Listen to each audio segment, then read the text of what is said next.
Uh, Hello, good evening, everyone.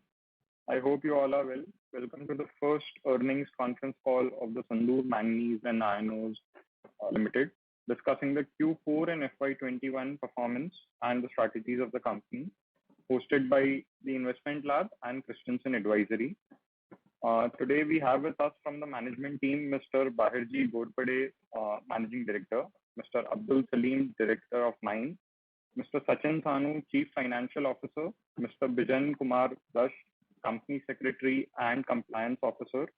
The investor presentation for Q4 has already been uploaded on the stock exchange and it has already been emailed to you. In case someone does not have a copy, please do write to us and we'll be happy to send it over to you. Uh, Before we begin this call, I would like to state and remind you all that everything said on this call that reflects any outlook for the future, which can be construed as a forward-looking statement, must be viewed in conjunction with the risks and uncertainties that we face. These risks and uncertainties have been mentioned in our annual report. With that said, I would like to hand over the call to Mr. Bahirji Gorpade for a brief overview about the history of the company. Post that, we can open the floor for question and answer. Over to you, sir. Good evening, ladies and gentlemen. It is my pleasure to welcome you all to the first investor conference call of the Sandur Manganese and Iron Ores Limited. Since it is our first call, I would like to give you a brief about the company before we get into discussion of recent performance and open the floor for questions. Sandur is a historical place in Ballari district of Karnataka state, known for its sylvan beauty, endowed with mineral wealth. As a company, Sandur was incorporated in 1954, but our history dates back much before it. Manganese ore was discovered in the hills of Sandur as early as 1838, and operations in the current mining lease area dated back to 1907. The idea of incorporating Sandur was sown by my great-grandfather, His Highness Yashwantrao Hindurao Ghorpade, so that these mines could be operated in a systematic and scientific manner and be professionally managed. Later in 1966, we got listed on BSE with the objective of setting up an electrometallurgical unit, which soon became one of the finest metallurgical plants in the country. We have had our fair share of ups and downs, including temporary unviability and closure of ferroalloy operations, or being wrongfully implicated in the mining scam of 2011, but we have only emerged stronger from these adversities. At present, Sandur has three key business segments. The first and foremost is mining. We are presently operating to the tune of 0.28 MTPA for manganese ore and 1.6 million tons per annum for iron ore. Our second business segment is ferroalloys, where we currently have a capacity of 48,000 tons per annum of silicomanganese. Lastly, we have recently, in January 2021, commissioned a coke oven plant with 4 batteries and a cumulative capacity of 0.4 MTPA. Coupled with this are 2 waste heat recovery boilers with a cumulative capacity of 30 megawatts power generation. Now, I would like to talk about the capex plans of the company. As you all must have read through our exchange filings, we recently commissioned phase 1 of our long-term capex plan on 18 January 2021. Before I get into the details of this, let me back up a little and explain to you the thought process behind this entire transformation of the company. We have always been looking for value addition to the ores that we mine. We have set up the ferroalloy plant in 1968. We had signed the MOU with the government of Karnataka for setting up power plant, steel plant, etc. During 2008, but due to various reasons beyond our control, that is investigations into illegal mining in the region, we could not proceed with them except for setting up a 32 megawatt thermal power plant in 2010. Sustainability of the company's business model, we decided to be completely integrated over the entire value chain. As a merchant miner, Sandur decided to forward integrate into steel making with an envisaged capacity of 1 million tons per annum. To set up a completely integrated steel plant, first the company decided to be backward integrated for two of the most important inputs in the value chain, that is iron ore, which we already had and are planning to expand, and coke, which was set up in the first phase of our capex plan. Coke on a standalone basis isn't the most profitable of business and may not be considered as a wise capital allocation decision given its abundant availability. However, for us, coke was set up for attaining two objectives: being backward integrated for steel and turning around the ferroalloy operations, which have been a drag on our financial performance up till FY20. As you must know, ferroalloys are very power intensive operations, and we were generating power through a 32 megawatt coal based power plant. But our cost of generation was not viable. Hence, we witnessed many years of marginal profitability and losses in this business segment. Now, coming back to the coke facility, coke releases a lot of energy. Coupled with the waste heat recovery boilers, we can convert this energy into electricity at marginal additional cost, which becomes a very valuable byproduct. Hence, we decided to set up a 0.4 MTPA coke oven plant along with 30 megawatt of power generated through waste heat recovery boilers. With sustainable and more importantly feasible power generation, we can be cost competitive and profitable in our existing ferroalloy operations. This entire exercise began in March 2018 and has already been completed, and the company will reap its benefits in FY22 and beyond. Moving ahead, we would be soon announcing phase 2 of our capex plan on our journey to become an integrated steel player. With that said, now I would like to open the floor for questions. Thank you. Thanks a lot, sir.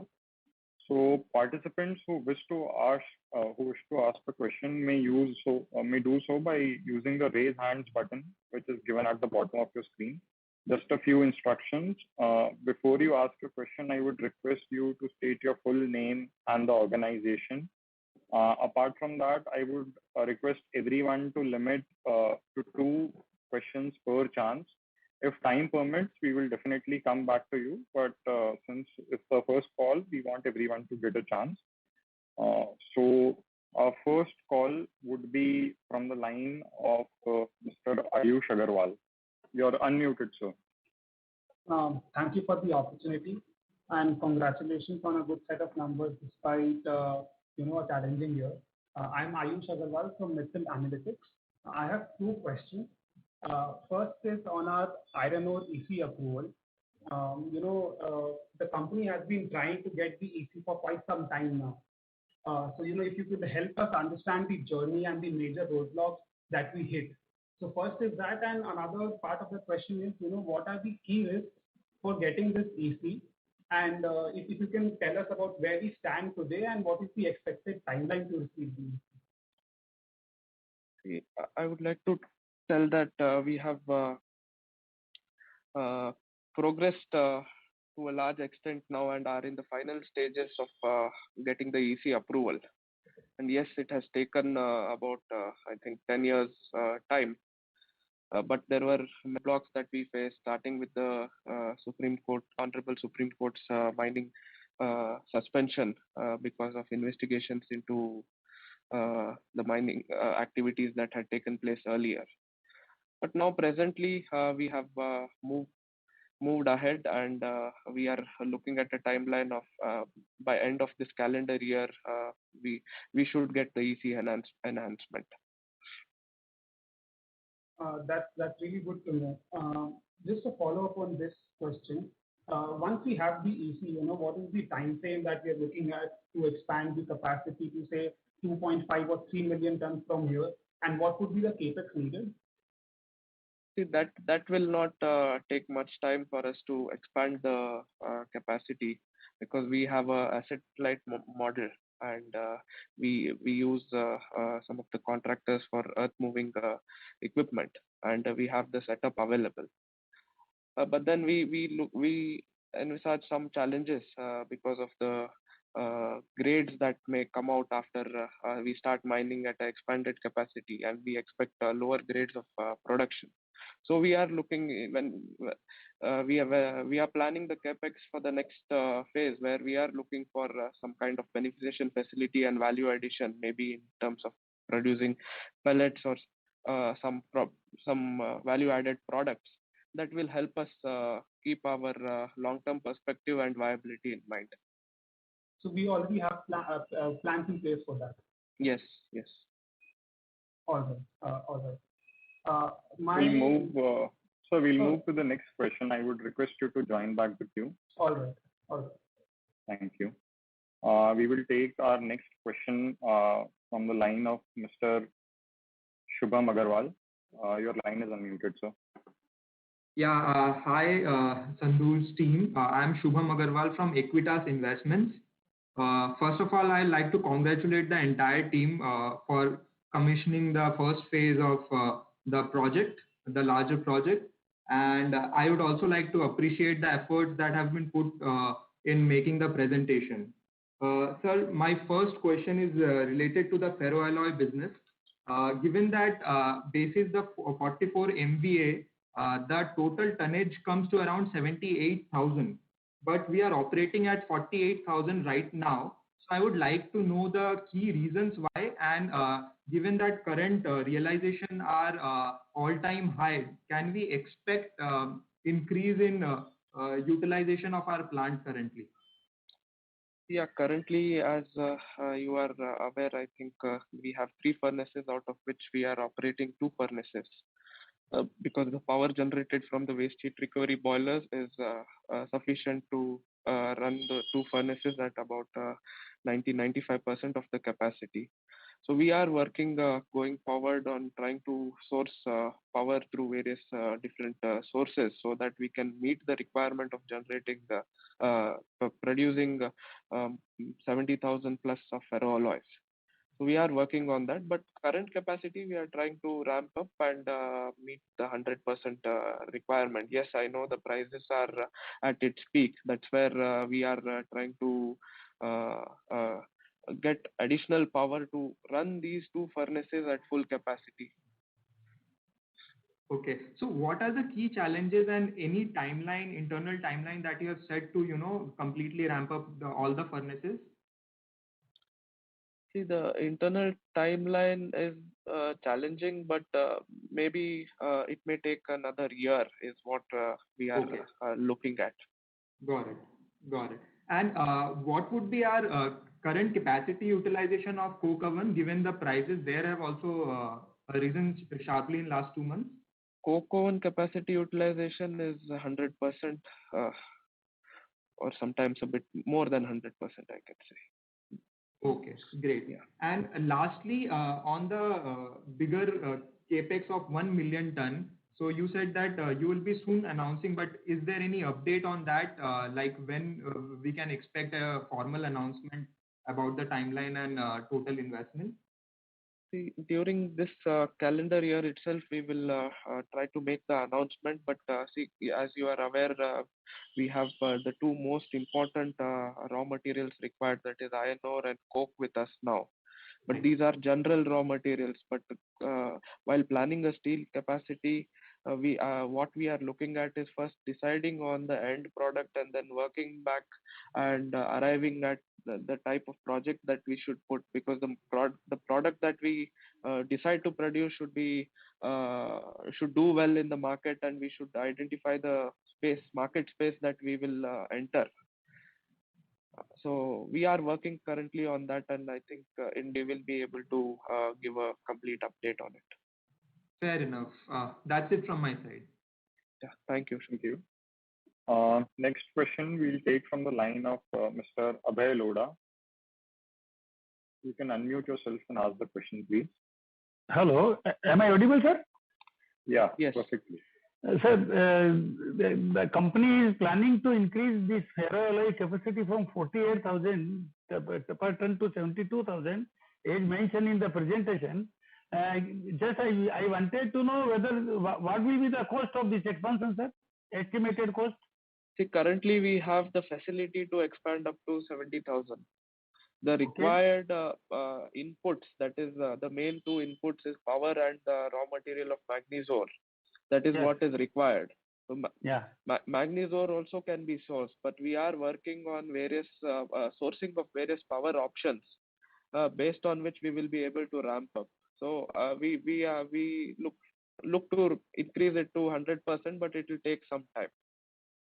I wanted to know estimated cost on expanding this furnace capacity to 72,000. What cost? Yes. What cost we have to incur for expanding it? See, the cost of expansion will be say about maybe about 15-16 crores for refurbishment of the furnace, one furnace that is idle, and apart from that, it will be the power sourcing cost. So that will vary. That will depend upon the model that we choose, whether we would like to set up our own unit or would we like to source from a different source. So that at this point of time will be difficult to tell, because we are working out on that. But 30 megawatt waste heat recovery will not be sufficient for this project, sir? No, that is not sufficient, because the entire output is being used for the present two furnace operations. But sir, we had a 32 megawatt thermal power. Yes, we had that. We have disconnected that, but the turbine and generator which was available in that unit has been connected to the waste heat recovery boilers, so we cannot use that. Okay, you use that machinery to the waste heat recovery. Yes. So that's where we optimized on the previous capex. Second thing, sir, I just wanted to know iron ore prices. Regarding iron ore prices, sir. In your presentation, average iron prices, our prices is 2319 per metric ton, sir. Yes. But presently, iron ore prices are ruling very high. Can you tell us at what rates we are selling right now in iron ore? See, if you look at last year, the first 2 quarters, the prices were very low, and the price started recovering in the third quarter, and fourth quarter we obtained the best prices, and the prices ever since have been rising. So that's how, looking at the average, the last year's average is coming on the lower side because of the first 2 quarters during the pandemic, when the initial first lockdown and all that was there, the prices were really low. What is the current realization? So we'll move on to the next participant. I would request you to join back in the queue. We'll take our next question from the line of Mr. Abhishek Maheshwari. You can go ahead and unmute yourself. Mr. Maheshwari, you're still muted. Am I audible now? Yeah. Yes. Yeah. Hi, sir. Thank you for the opportunity and congratulations on such good performance. Sir, my first question is regarding current silicomanganese realizations, are we over 90,000 still, or are we starting to see it coming down a little? No, the price has sustained over the last 1.5 months. So current realizations are around the similar number. Okay. Sir, and secondly, I wanted to understand the dynamics of coke. So in your introduction, you said that coke can sometimes be an unviable product. But as I understand it, it's still an import substitute in India, right? We import a lot of metallurgical coke, steel companies. So we will not face a situation anytime in future where we will not be able to sell our product, right? Yeah, but if you look at the last 10 or 15 years of merchant coke operations, there has been lot of ups and downs, and we are heavily dependent on the import of coking coal. Yes, the last 1 year has been really good. I can say last year from August, September, the market started recovering. So that has been good. But then there is a lot of fluctuation in the market where the uh, coal prices also vary and the coke prices also vary. But yes, as you said, there is import substitution, and we have been able to cater to many of the end users, the steel consumers. So that's how we have been able to get a fair market share in the region and also different regions in the country. And we have been able to expand our footprint. Okay, sir. Sir, and my last question is, so we are also setting up a second coke unit, right? 0.4 MTPA. And so when can we expect that to commission, and where are we sourcing our coking coal from? No, That's it. we are not setting up another coke oven. See, this zero point 0.4 MTPA coke oven capacity is the entire requirement for a 1 million ton integrated steel plant. Yeah, And yeah, and answering your second question, where are we sourcing our coal from? We source it mostly from imported sources from Australia, Canada, and other countries, Indonesia. okay, sir. Thank you very much, and all the best. Thank you, thank you. I would request participants to not ask the questions in the chat box and actually raise your hands to ask the questions yourselves. We'll take the next question, and also please state your organization name before asking the question. We'll take the next question from the line of Mr. Rahul Jain. Your line is unmuted, sir. Yeah, hi sir. Congratulations on a good set of numbers. Sir, I had one question on your reserve. So, what is the mine life of the assets we have, and when do they, because there is this option regime also is there. So, do you see any potential to increase your reserves? Currently, we have established reserves of 110 million tons of iron ore and 14 million tons of manganese ore. And our mining lease is valid till 2033. So based on our current expansion of environmental clearance, we will be operating at plus 3.5 million tons of iron ore production. And currently we operate at 0.28 million tons of manganese ore production per annum. And there is scope for that also to go up. So it will be ascertained in due course. Right. So, sir, currently our sale mechanism is through the monitoring committee, and is it that we get prices are set on auction basis? Is that correct? Yes, yes. Entire sales is through the e-auction system. Okay, sir. Thank you. Thank you very much. We'll move to Mr. Kamal Gupta. Sir, your line is unmuted.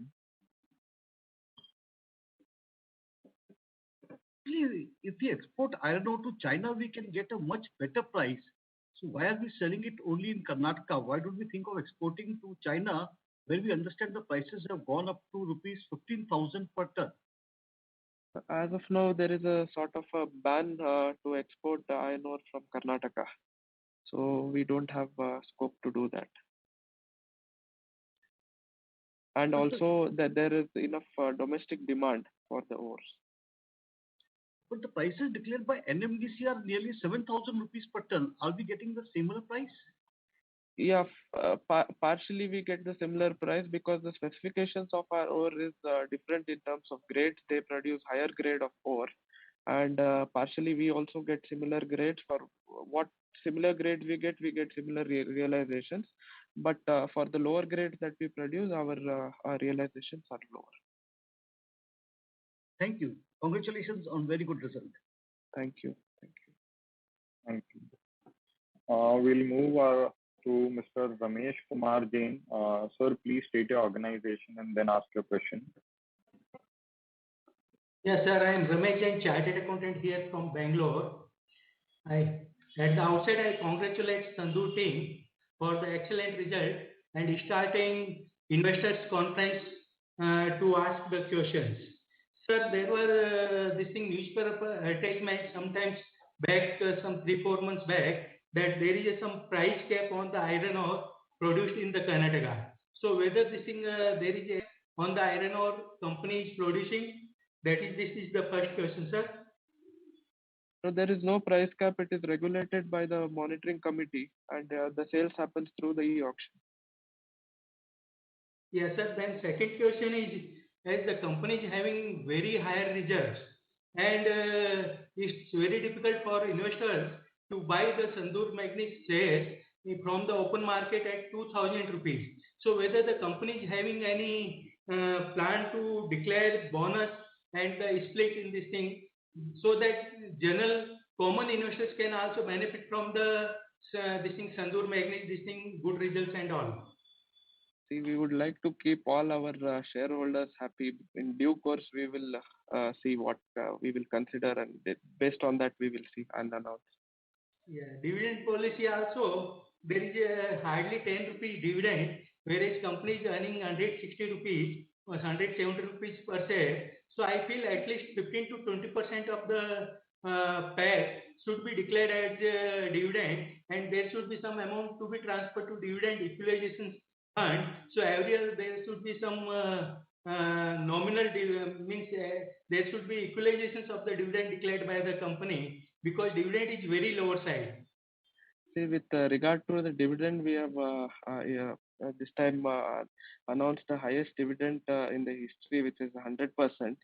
And also, as we said that we have the plans for expanding and having the next capex. And to strengthen the company, we need to do that. So in the next few years, we are looking at strengthening our organization for long-term sustainability. I understand that company is doing very good this thing work for the social welfare, and they are doing a lot of this thing efforts to maximize the this thing labor's lifestyle.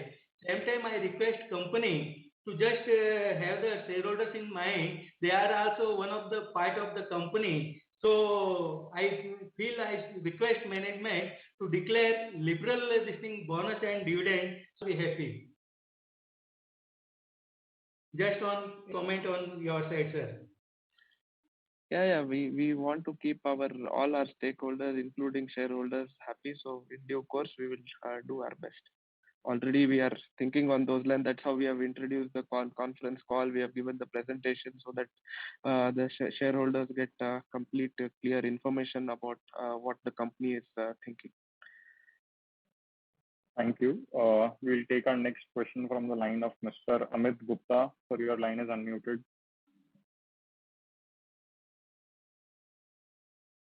Mr. Gupta?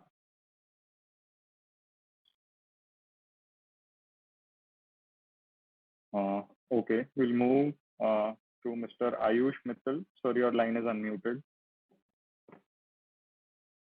Good afternoon, sir. Am I audible? Yeah, perfect. Yeah. First of all, congratulations, Team Sandur, for a good performance in Q4. So there are a couple of questions that I have.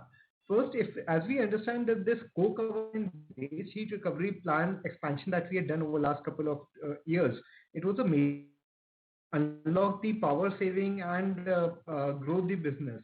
Can you help us share the breakup as to what kind of margins are you making on the coke side, and what kind of savings are we getting on the waste heat recovery plant, which might be a more sustainable profitability for us? And more on the coke side, like what are the expectations going forward?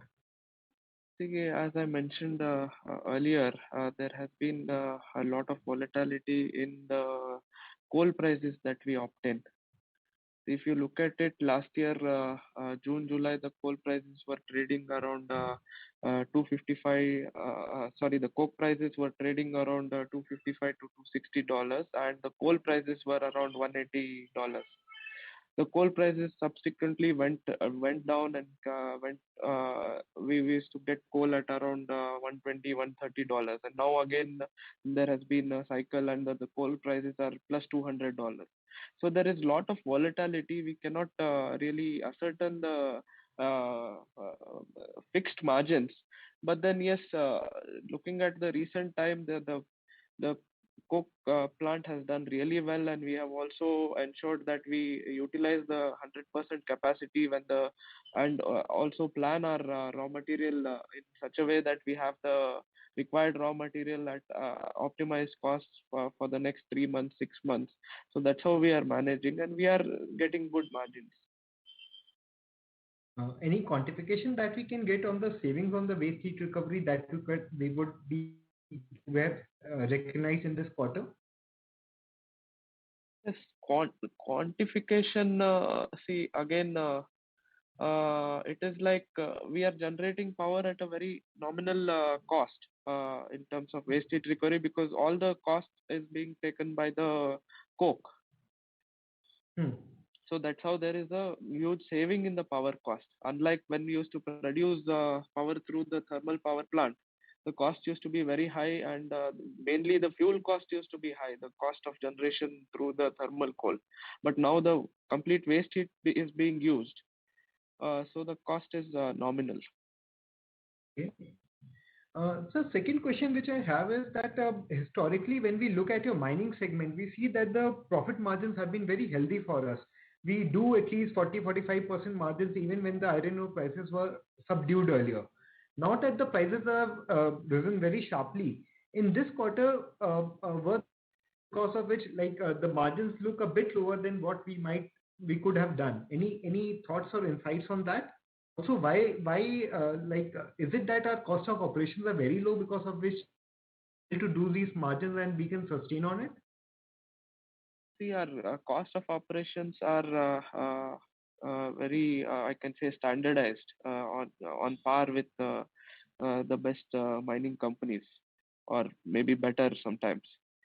So, but if you look at the whole of last year, the first half of the year was not that great because of the pandemic and various issues that were being faced by the industry. But subsequently, Q3 and Q4 have been good, and prices have risen, and the present beginning of this financial year is also good. Okay. If I may slip in a last question, it's great to see that the company is now investing money and is on a growth path. And given the cash flows we generate, I'm sure we can do much more. Can you share something about what your vision is for the company? What do you want to do over longer term and create value, or what kind of other projects we may take up apart from the steel projects over longer term to unlock more value for the company? It's first thing to strengthen our core businesses. As we expand our capacity of ore production of ores, we would like to ensure that we get the best value out of it, and that fits integration for our integration, or in the value chain. It will be the next thing which will be added in the plant. And we are looking towards forward integration, where we are looking at producing the right products for the market, where we will do well in terms of margins and long-term sustainability. Yes, we are also looking for various diversified opportunities, but firstly we would like to strengthen our core and then look at other options. Okay, thank you. All the best. Thank you. We'll take the next question from Mr. Ashok Kumar. So please state your organization and go ahead. Hello, I'm audible? Yeah, yes. Perfect. Yeah, congratulations, a good set of numbers, and just initiating the presentation and the con call. Just wanted to know the current realization of the iron ore. I mean, realization in average terms will be about plus 3,000. Okay. Currently, right? Yeah. Okay. Thank you. We'll take the next question from Yachna Bhatia. Please unmute yourself. Hi, am I audible? Yeah. Congratulations on a good set of numbers. I just had a follow-on from a previous participant, regarding the iron ore approval, which we're expecting by end of this calendar year. Can you elaborate on the CapEx plans around this? How much cost is, how much capital will be required for this, and by when do you expect this to be operational? And second, once this CapEx is done, do you expect the realizations that you get for this iron ore to be in line with what you're currently getting, or you expect a premium because the quality improves? Just wanted to understand that. Enhancing the capacity will not take much time for us to ramp up. But then, based on our estimation and looking at the grade that will come out, we expect a drop in the quality of the ore. So that's where the capex we are planning, where we would like to add some value addition and facilities to improve the quality of the ore, so that we ensure that we completely use our production capacity. At the same time, we also add value and produce products which will do well in the market. Sure. So how much would the capex amount be? See, that is at this point of time difficult to tell, but then we are working on it, and soon in due course that we will announce that.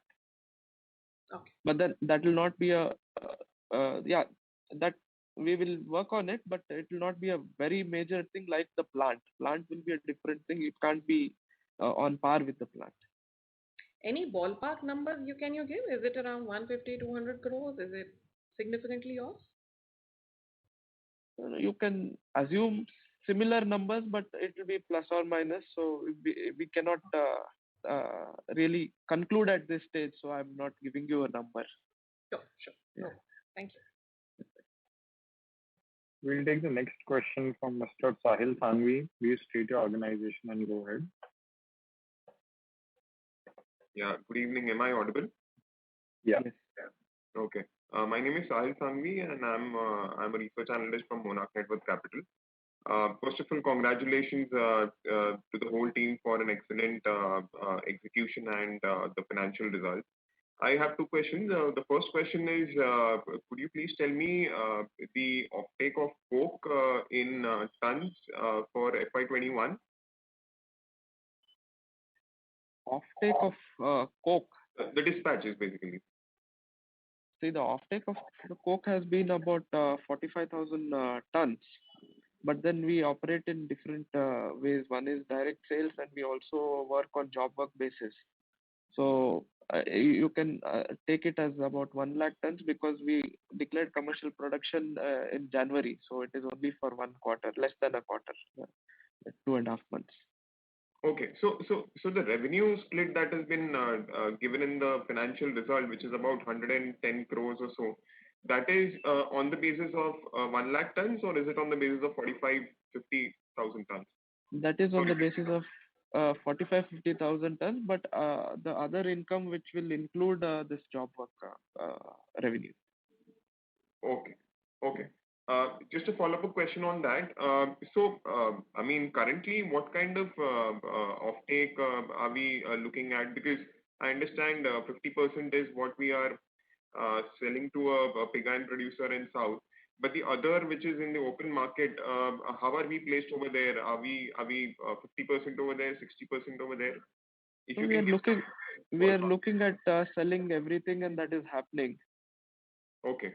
Yeah, about 45% we are doing the job work, and balance everything whatever we are producing is being sold.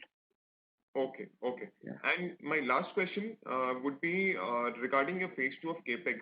So, sir, I understand what is the vision that you have for the company and what you aim for the company, and utilizing your iron ore and coke is the best way to utilize your capital. But considering your balance sheet size, sir, the plan of a steel plant, which is about 0.5 to 1 million ton, would definitely incur about 2,000 to 3,000 rupees of capex, and plus you have maybe the iron ore beneficiation plant or the power plants that you want to put up. So I'm just trying to understand what kind of capital structure would you be following? Would it be debt or equity? And when would this come up? Starting FY23? See, we have already initiated work on it, and the announcement will happen soon. But it will happen in a phased manner. But as I said earlier, we would like to strengthen our core first. So we would like to ensure our current operations should be viable, and we should get the best value in the long term. So we would like to do that. And then we will divide the capex in phases, and it will be a mix of both debt and equity. Okay, okay. Just one last follow-up question, sir. Any guidance on the FY23 capex number? FY22 would be nothing, right, sir? Only maintenance, right? Maybe end of FY22 there may be some capex, but as of now we are not in a position to give the numbers.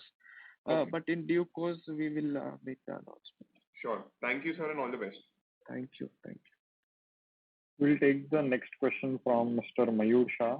Please state your organization and go ahead. Hi, I'm Mayur Shah. I'm part of Anand Rathi Portfolio Management team. Sir, I would just like to ask, I think most of the questions are already answered. One, like any plan to list on NSE? Yeah, we are considering that. In due course we will.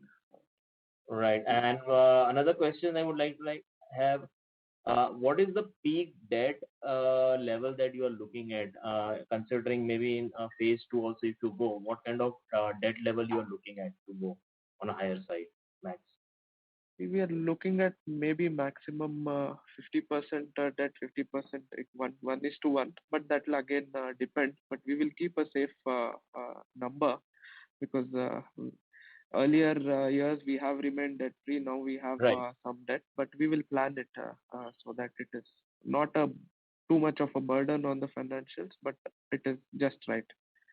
Okay, one last question. Can you help me out? Any specific reason for this pledge share, or is just for the capex that you have done already, the pledge that you have kept? See, that was done previously, but then we are now with the strength of the balance sheet and also our performance, we are looking to get that released soon. Hopefully that should happen. Fine. Thanks a lot. We'll take the next question from Mr. Rajesh Agarwal. Your line is unmuted. Please state your organization and go ahead. Hello? Hello? Hello? Yes, you're able to hear me? Yes. Yeah. So my question is on the new royalty, which NMDC said, which was passed on 28 March MMDR Act. So our mines are eligible for the higher royalty, which is 22.5% over and above the old royalty for iron ore.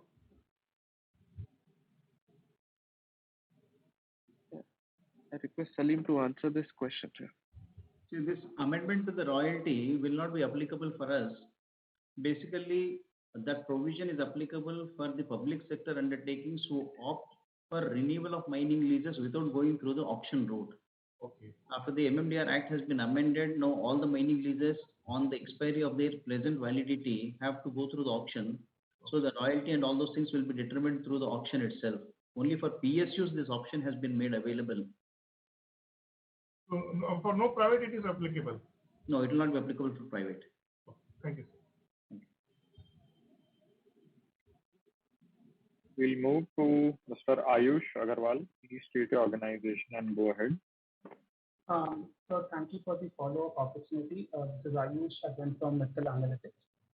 So I have one question on the conversion contract that we have in place. Like you mentioned that around 45% is being taken by that partner that we have.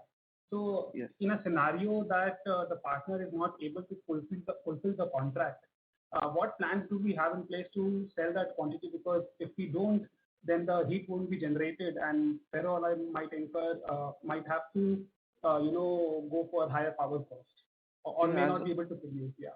See, as of now there is adequate demand, but then in the interest of having safety and also having a long-term perspective, we did that. We are in a position in case there is any issue, but there is enough market demand that is there. But then generating, as you said, generating heat and getting the power for the ferroalloys is the most important thing for us. So we, in the interest of ensuring that, we have done it. Right.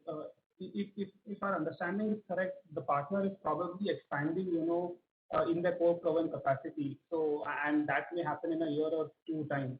So, what are our plans to, outside this additional capacity that we have vacant when the partner has its own capacity? See, we are working on it, and there is enough market demand, and there are many other industries which require coke.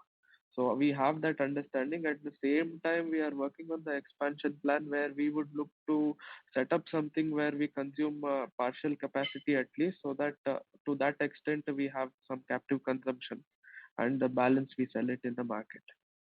Right. Just one quick question on previous participants' observation that, the Q4 numbers, when we look at the mining revenues, you had mentioned that the H1 wasn't good, and as you can see, the Q1, Q2 realization were probably not as good, but Q4 realizations were really high, as can be seen in the presentation. Yet when we see at the mining margins, we had 52% margins in Q2 as well as Q4. So what we are trying to understand is, have we taken some one-off, or why similar margins despite higher realization in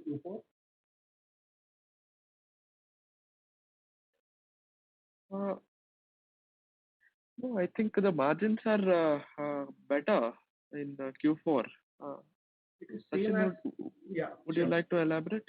Yeah. The margins are similar, as you told us, 52%. I think small input cost has gone up, but more or less the cost of mining has remained same. Because as you know, the diesel price has gone up, but it is a marginal impact and small provision we have done, which is a very, very nominal number. So it's not affecting the margins. So we should have expected some sort of margin increase, right, given the realization increase? I would like to clarify this aspect of it. If you look at it, we are known to be one of the very few organizations where scientific mining is carried out, and also in a very, very proper manner that has been done. And the stripping ratio changes over a period of time, because this is a natural mineral that occurs in pockets in the case of manganese ore, and also in the case of small reefs in the iron ore. And we are a company where we have already surrendered the large areas of iron ore. So that is the reason we have to make a planning of our operations based on the realization that we have, so that we maintain the margins. Right. That's helpful. That's it from my side. I'll come back in the queue. Thank you. We'll move to Mr. Sahil Sangvi. Please unmute and go ahead. Sorry, my questions are answered. Thank you. Okay, thank you. We'll move to Mr. Abhay Lodha. Please unmute and go ahead. Hello, sir. Hello. Yeah. Yes, please go ahead. Sir, we are very glad to know that the company is considering the NSE listing. Simultaneously, one more request is there. Sir, split the equity, because since our price has gone to 2,000 rupees, and our equity is very small, so one option is there to increase the liquidity in the stock on the capital markets for the minority investors. Kindly split the equity to 1 rupee or 2 rupee, whatever the board decide in future time. So the NSE listing, it will increase the liquidity in the stock also, so we can easily invest in the stock, or mutual fund, the domestic institution, anyone wants to invest the money in the script, the liquidity should be available to get them into the script and get out of the script, sir. This is our request, sir. Yeah. We'll look at your suggestion and consider in the future. Thank you, sir. Thanks a lot, sir. That's why. We'll take the next question from Mr. Manoj Suha. Please unmute and go ahead, sir. Congratulations on good set of results. What was the realization in the Q4 for iron ore? The realization was 3,000 plus per ton. 3,000 plus. around 3,000 we can say, not 4,000 something. I don't know exactly the rates of iron ore. Just 3,000. Can you take 3,000 as the calculation for going forward as the price don't go down? This is the current rate also. Yeah, current rate is slightly better, but yeah, around that was the average realization for us in Q4. Okay. And if ferroalloys prices remain same as they were at Q4, so what would be the amount of revenue we can release from ferroalloys at the present capacity? Present capacity, the revenues you can, I think, comfortably maybe plus 300 crores. Okay, and we can take 20% or 25% EBITDA margin on this. What will be the EBITDA margin if the prices remain same?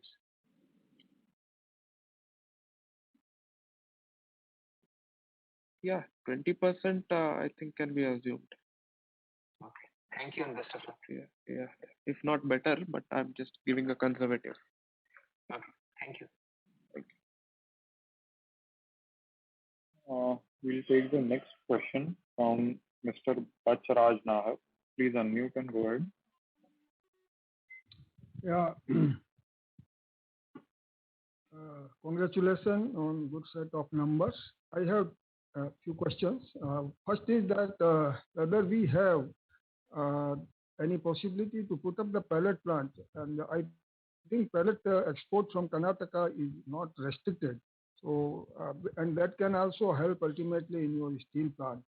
So Yes. that is my first question. Yeah, currently we are examining that as we are looking for enhancing the iron ore production. So in due course, we will announce based on what we planned. So we are examining putting up a pellet plant. Because As of now, there is a restriction on export. for pellet also, because Yes. KICL is exporting, so there should not be on pellet whether it is restricted or not. No, actually, if at all a pellet manufacturer purchases the iron ore in the auction, then he can export. If it is the iron ore has not hit the e-auction, then they cannot export. Okay, okay. And the second question is that your coal tar plant, you might be getting from the coke oven the coal tar, and recently prices of coal tar has gone up. So what is it a significant revenue which we can No, get? we don't get coal tar because our plant is a non-recovery type. So whatever gases we generate, which we use the sensible heat to produce the power out of it. So we don't have any byproduct. Power is our byproduct. Okay, that another this plant, coke oven plant of Kirloskar Ferro, they are generating more gases, and they were explaining on the con call that they have some improved equipment or design so that they get the more gases, and from the same, I think 4 lakh tons, they generate more power. So are we in a position to examine that kind of situation that we can overcome without much investment? See, we are examining that. At the moment, we are producing the best possible power that can be generated, but we are looking at it. Okay, all the best, sir. Thank you. Thank you. We'll take the next question from Mr. Shubham Agarwal. Please go ahead. Yeah, thank you again for the follow-up. So my question is regarding the ferroalloy business. In March quarter, our average realization was around 61,000 as per the presentation.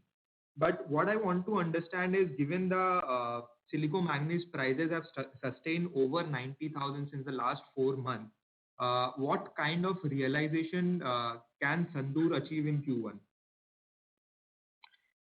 Q1, it is good, I can say, and we have also optimized on our production, and we have produced at 90-95% utilization. So we can expect very good realization.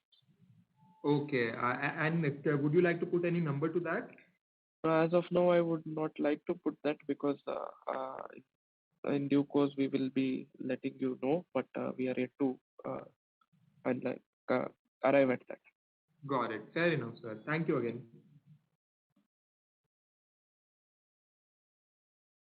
We'll take the next question from Mr. Rahul Jain. Please go ahead.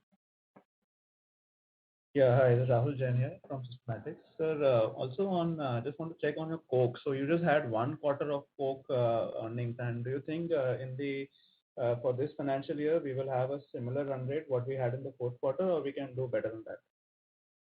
First quarter should be good, and second quarter also looks to be good. But then the coal prices have again are again shooting up, and they are more than $200.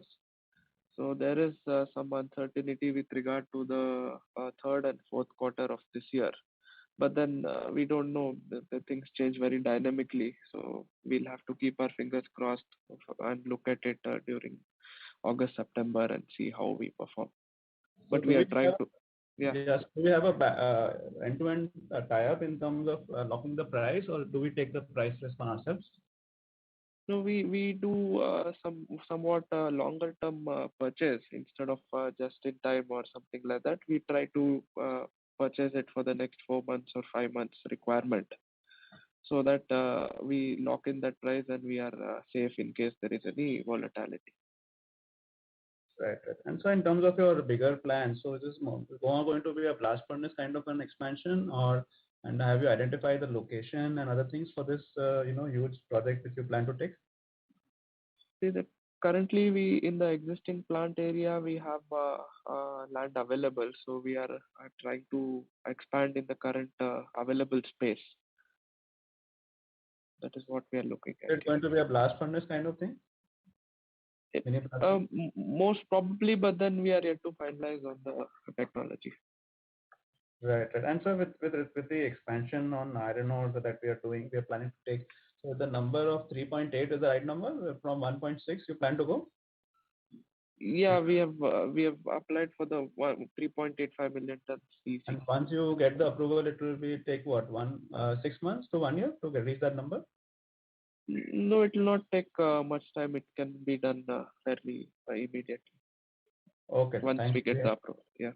Thanks, very helpful. We'll take the next follow-up question from Mr. Manoj Dua. My question has been answered. Thank you. Okay. We'll take the next follow-up question from Mr. Abhishek Maheshwari.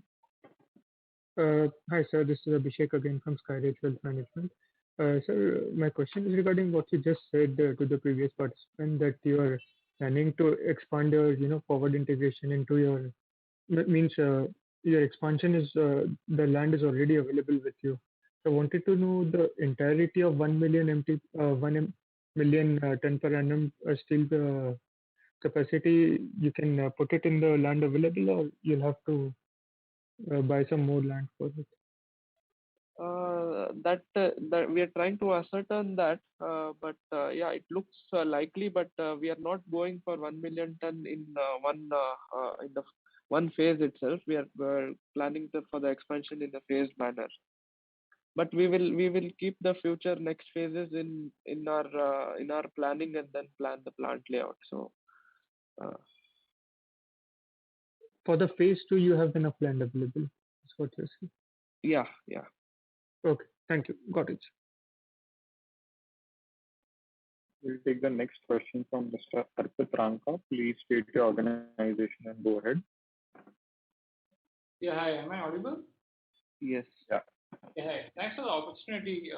So I'm Arpit Ranka from Covil Investments.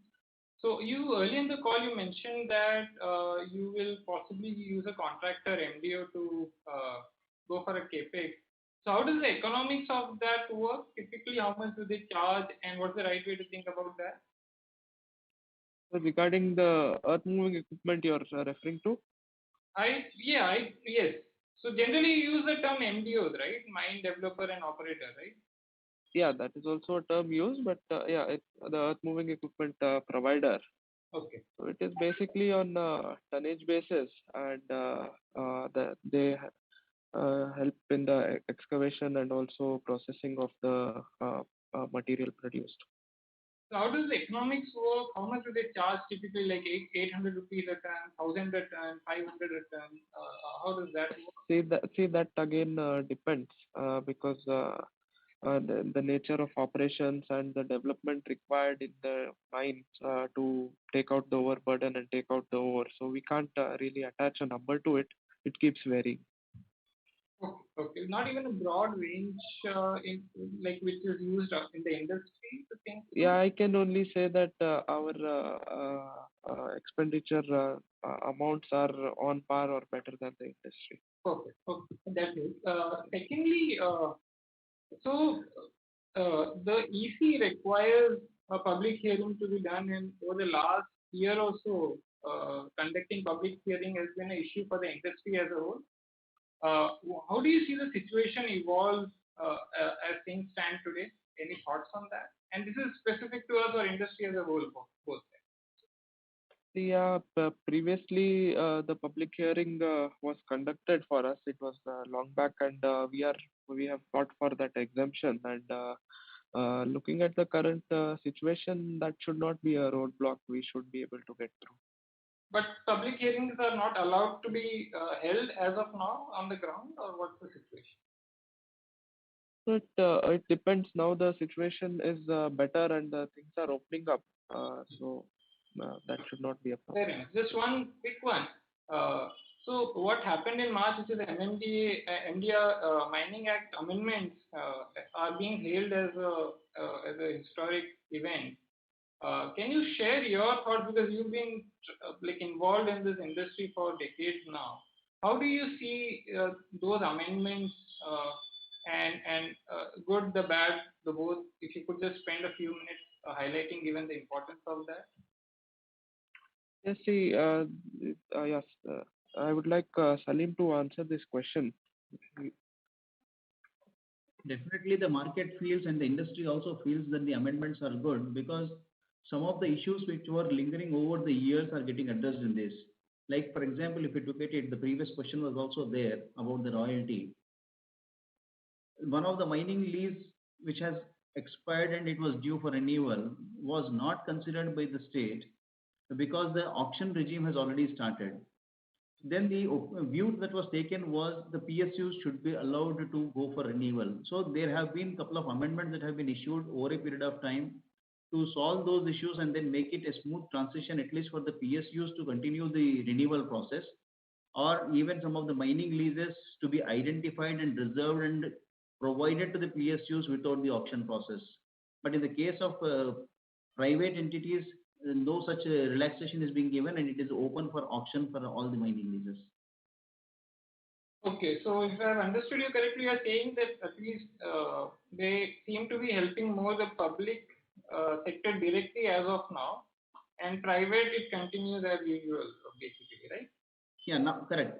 Public sector, at least the smooth transition can take place. In the case of private, anyhow, the system has been put in place for the mining leases which are expiring should be put up for auction, so that it is a open offer available for anybody to bid and get into that. Because the benefit of higher auction price is the royalty that the government will get.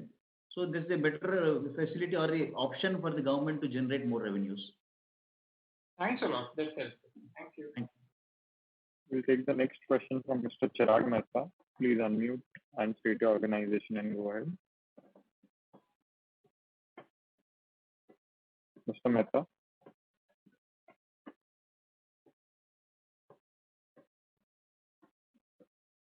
We'll move to Mr. Ayush Mittal. Please state your organization and go ahead. Thanks for the follow-up. I'm Ayush Mittal from Mithya Analytics. Balaji, I just would like to hear your thoughts. Like one of the that we have seen in this industry is that when we have to put up a steel plant, it's a very large capex outlay that one has to do. So can you, though the plans are not finalized, but can you give some kind of ballpark number that we would need to spend this steel plant, and by what time frame do we need to do? Is it like something that large part you want to do it from the internal accruals, or there's some mix in your mind to keep it healthy? Yeah, with regard to the funding of it, yes, we would like to use the internal accruals to as much possible extent. because yes, the financials have been good. Looking forward, the projections are also good. So, but as of now, I cannot give you a finalized number because we are working, as I said earlier, we are looking at the end product and what is the product that we would like to get into the market. Because we being a new entrant in the market, we would like to have that safety or that comfort to us that we will be able to do well, and from there work back on the technology and the plant required to produce that. Actually, the question comes from the side that when we do some searches, we get to see very wide numbers. Like 1 million steel plant can even cost $1 billion. While on the lower side, I don't know what the number would be. So I'm trying to get some idea around that number, because that you are doing today, is there any estimate that we have in mind to fund it? Yeah, to generally give you some number, as you said, yeah, 1 million ton can cost $1 billion, but then we will not be going for 1 million ton in the first phase itself. It will be divided in maybe 2 phases or maybe 3 phases. With that will depend. And if it is divided in 2 phases, then it will be like maybe 0.4, 0.5 or 0.6 also. But then whatever hot metal that is produced, that will have to produce the end product. But then what we are looking at is we should have a diversified portfolio of different products so that the risk is again diversified, and we have presence in different markets. Okay, and like you said that it has, and it can range anywhere between plus 1,000 to 2,000, 2,500 crores. You're talking this number as the overall capex?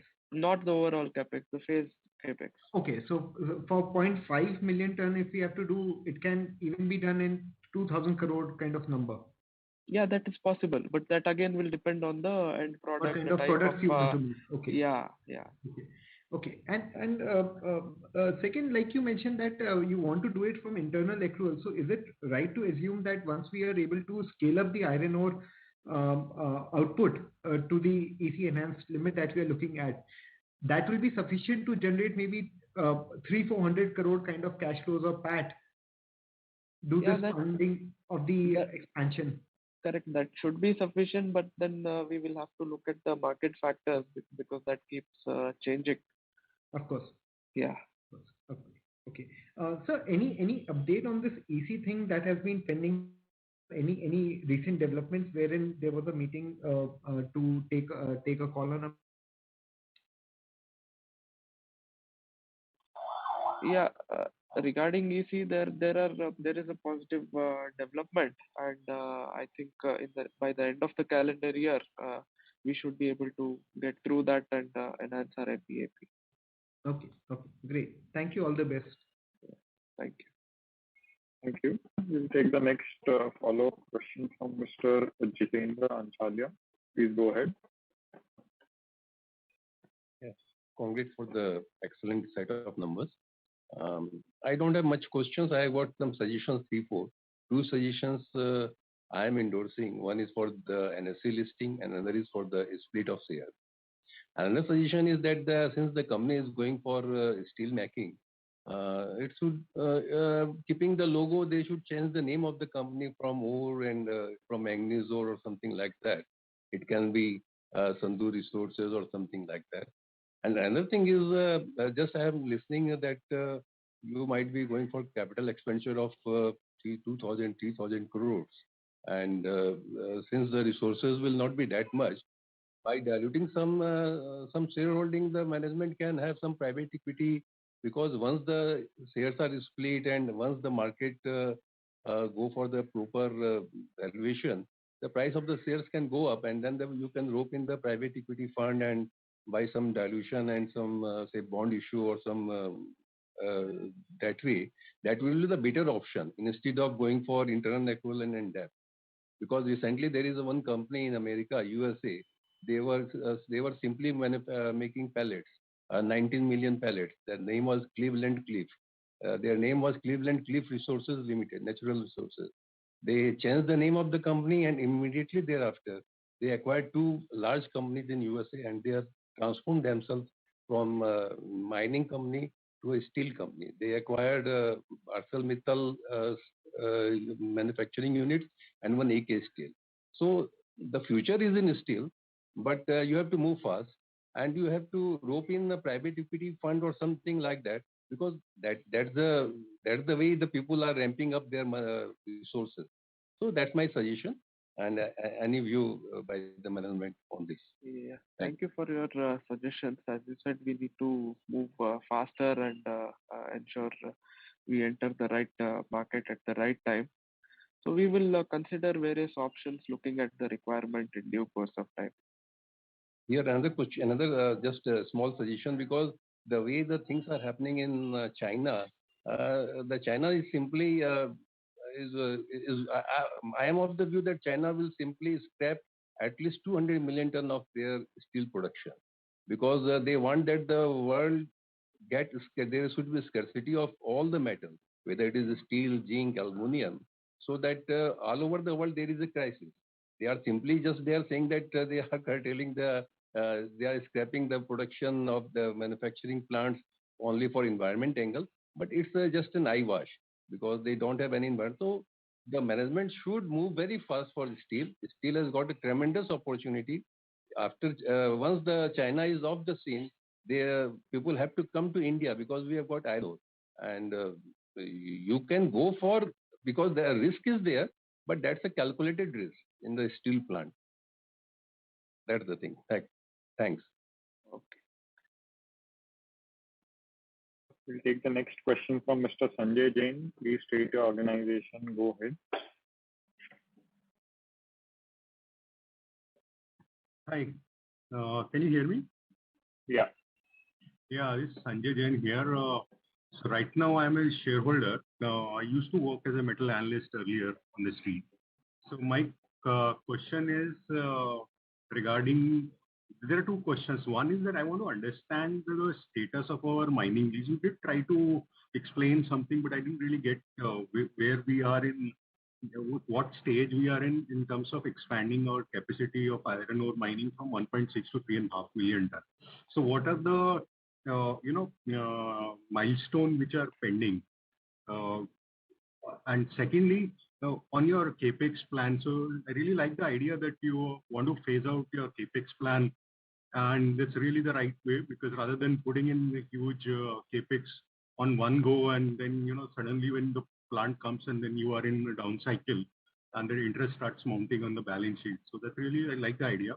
But you would have like. Are you trying to say that we'll first put up a iron ore beneficiation plant, pellet plant, and subsequently we'll put up blast furnace, and then we'll put caster, and then we'll put rolling mill?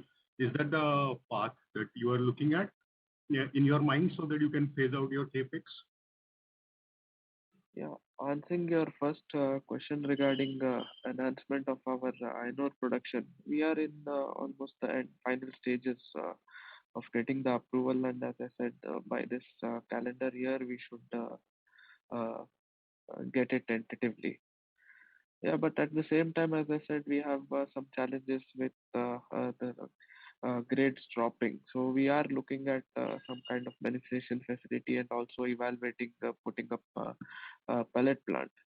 And at the plant, in terms of forward integration, as I mentioned earlier, we are looking at the end product first, what we need to manufacture, which will do well in the market, and then work back on the plant required facility. Okay, got it. But I'm just trying to understand why not we go ahead with the pellet plant right away? I mean, maybe this beneficiation can come, because setting up a pellet plant itself will take some time, maybe a year or more, and by the time you could have your mining leases expanded, or you would see significant still risk that you may not get that expansion, and it may not, if you don't get an expansion, it may not be worth putting up a pellet plant. So is that the way? Or I mean, putting up the steel plant is more to do with more supply of iron ore expansion. Is it contingent one another, or both are independent? So See, both are integrated and independent, I can say, because some amount of the beneficiated ore will be required at the plant, and also that will give us different products in the market. So we are considering that, and in due course we will announce, and we are trying to ascertain the size of the plants and various things, which in due course we will do the announcement.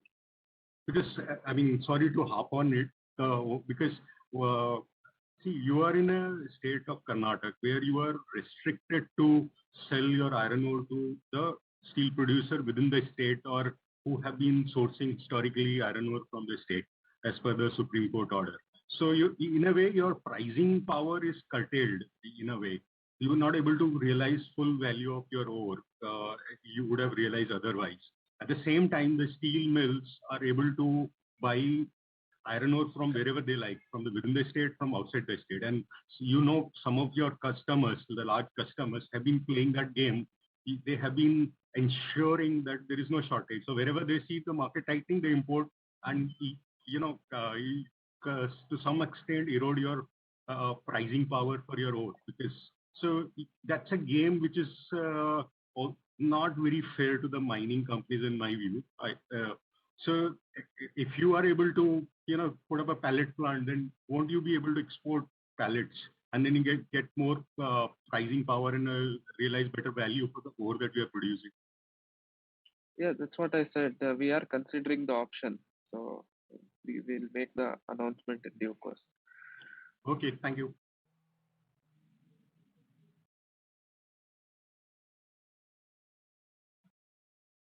We'll take the next question from Mr. Hardik Jain. Thank you, sir. Thank you for the opportunity. Sir, I just wanted to know, as you said that we might get the EC approval by the end of this calendar year, and you also said that the grade of that ore, and we can enhance the capacity immediately, and the grade of the ore will be a little lower.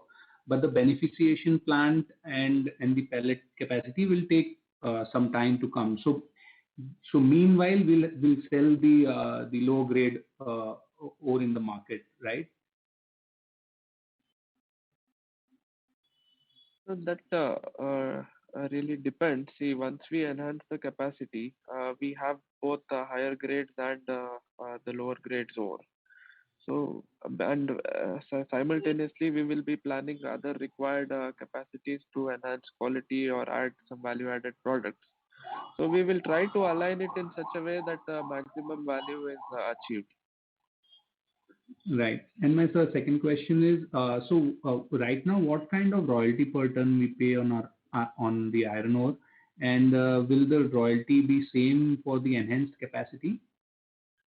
Yes, that will remain the same. And what do we pay per ton today as a royalty? 15%. Okay, thank you. We'll take the next question from Mr. Prashant Shah. Please state your organization and go ahead.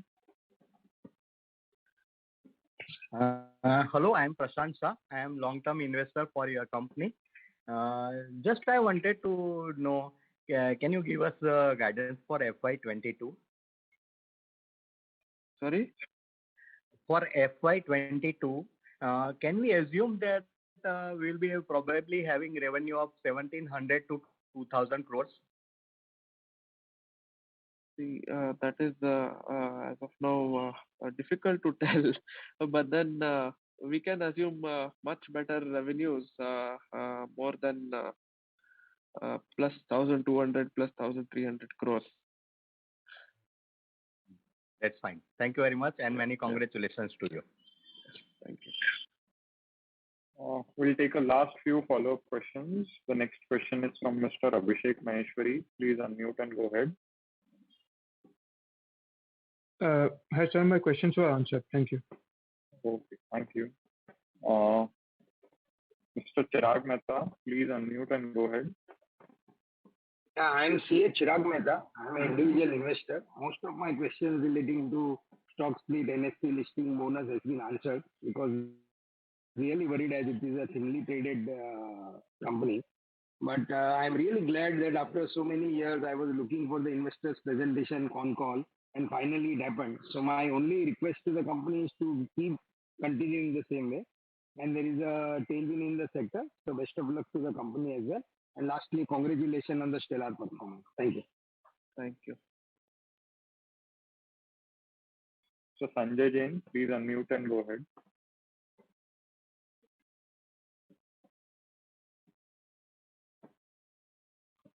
Mr. Jain. Sorry, I think my questions are answered. I don't know why this hand is raised. Oh, thank you. I'll lower it.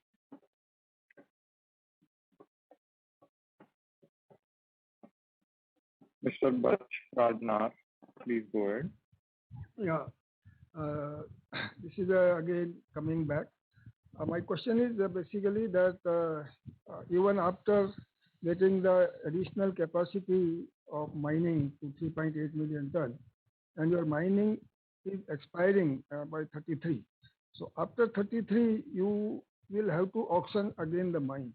So are you planning to apply for incremental so that, because by 33 you will be able to extract only about 50 million tons. You will be left over with 60 million tons of the reserve. So are you applying for additional capacity of mining or is there any consideration? And the second thing is that many speakers have raised this question of beneficiation. We have seen in the industry, whoever produced the best quality, they get very high premium. And you also said that you are getting 7,000-8,000 for the best quality. So beneficiation plant will not take much time, and you can use your reserve of fine, which you might be having. So this is my second suggestion. So again, though you have answered, but still consider it. And with reference to the enhancement of production, it is not because the mining lease is expiring in 2033 that we are seeking enhancement. Our application for enhancement is under consideration for the last 10 years.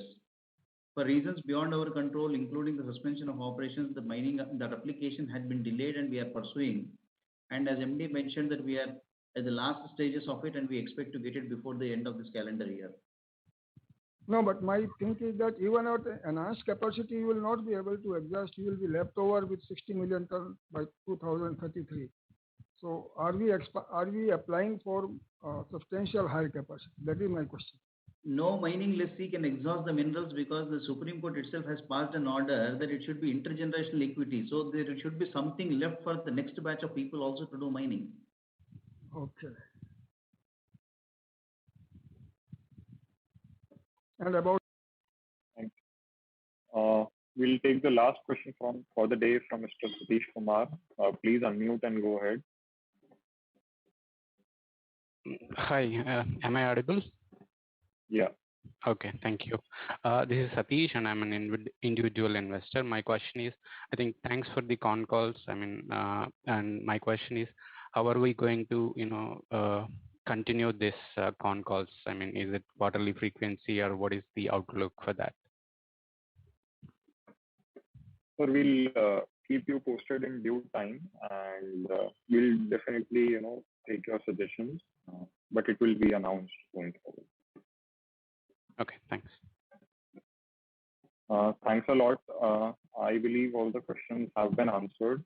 If there are still pending queries, you can write to me, Mr. Javakar, or Mr. Bijan. Our emails are provided at the end of the investor presentation. We would be more than happy to chat with you. Thanks a lot once again for joining in on the call and making it a success. Look forward to talking to you again. Mr. Bahirji or Mr. Salimji, would you like to give some closing remarks? It was really good to interact with the investors and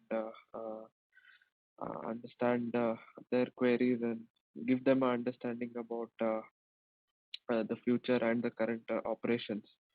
We will try to maintain a good frequency of our interactions and also communicate on regular basis so that the complete understanding is there. And it was good. Yeah. Thank you for the conference call.